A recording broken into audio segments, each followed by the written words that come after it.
Assalamualaikum warahmatullahi wabarakatuh.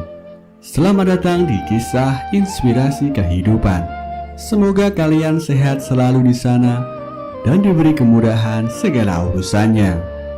Kali ini akan disajikan beberapa kisah inspiratif yang faktanya pun sudah terjadi dan mungkin bisa menjadi penguat di hati Anda.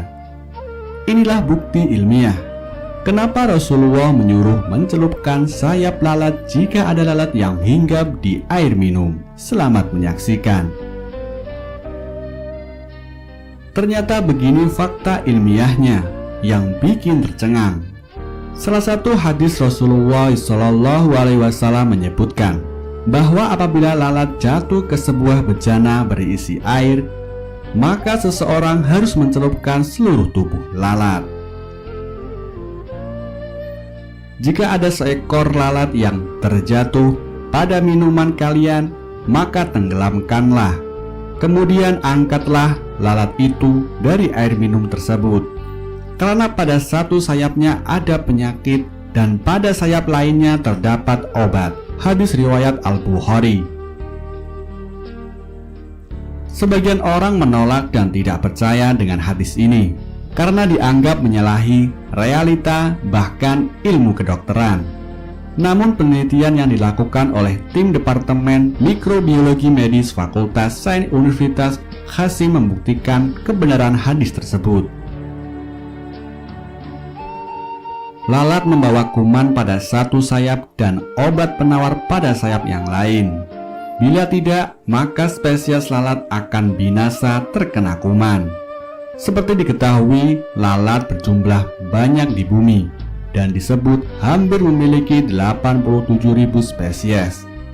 Faktanya, lalat makan di sampah dan limbah bahan organik yang mengandung bakteri, virus, mikroba, atau kuman. Jika lalat tak memiliki penawar, dipastikan lalat sudah punah di muka bumi.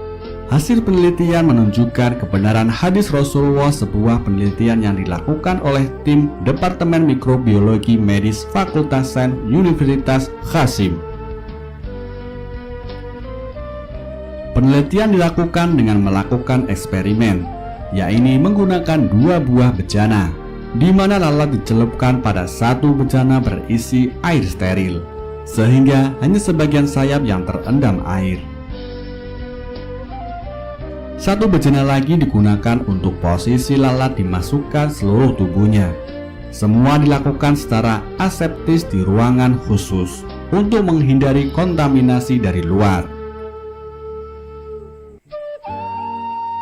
Sampel air itu lalu dikultivasi di sebuah media dan diinkubasi selama beberapa hari, sehingga pembiakan mikroba tumbuh serta jelas terlihat mata.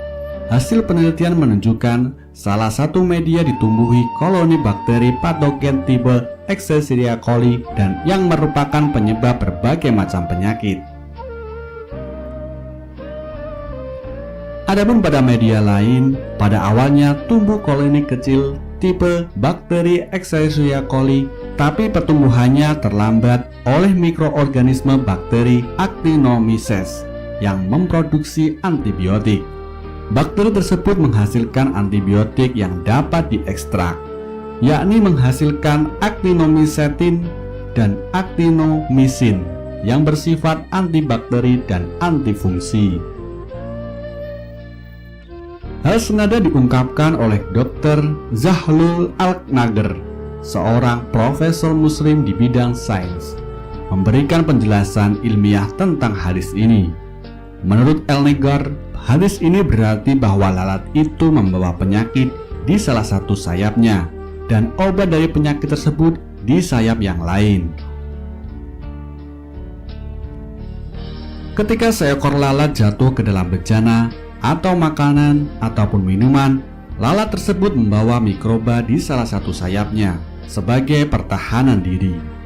Imam Ibnu Hajar mengatakan dalam komentarnya tentang hadis ini bahwa salah satu ulama mengamati bahwa lalat melindungi dirinya dengan sayap kiri, sehingga dapat ditarik kesimpulan bahwa lalat membawa obat atau penangkal di sayap kanan. Jadi jika lalat direndam di wadah tempat dia jatuh, obat penawar itu akan menghancurkan racun atau mikroba dengan kehendak Allah. Kesimpulannya ialah, masukkanlah lalat pada makanan atau minuman dengan dan atau tanpa dicelup, maka memberikan hasil berbeda secara signifikan. Hal ini membenarkan sabda Nabi Muhammad bahwa pada sayap lalat itu terdapat penyakit beserta penawarnya. Masya Allah, keterangan ini sudah diungkapkan dari 14 abad yang lalu. Sebagai penelitian ilmiah, bisa memberikan bukti dari kebenaran tentang hadis dari Rasulullah. Semoga fakta ini bisa semakin mempertebal iman Islam kita. Nah, bagaimana menurut sahabat semua? Bila ada pendapat atau masukan, silakan tulis di komentar. Sekian dari kami, semoga kisah ini bermanfaat untuk kita semua. Akhirul kalam, wassalamualaikum warahmatullahi wabarakatuh.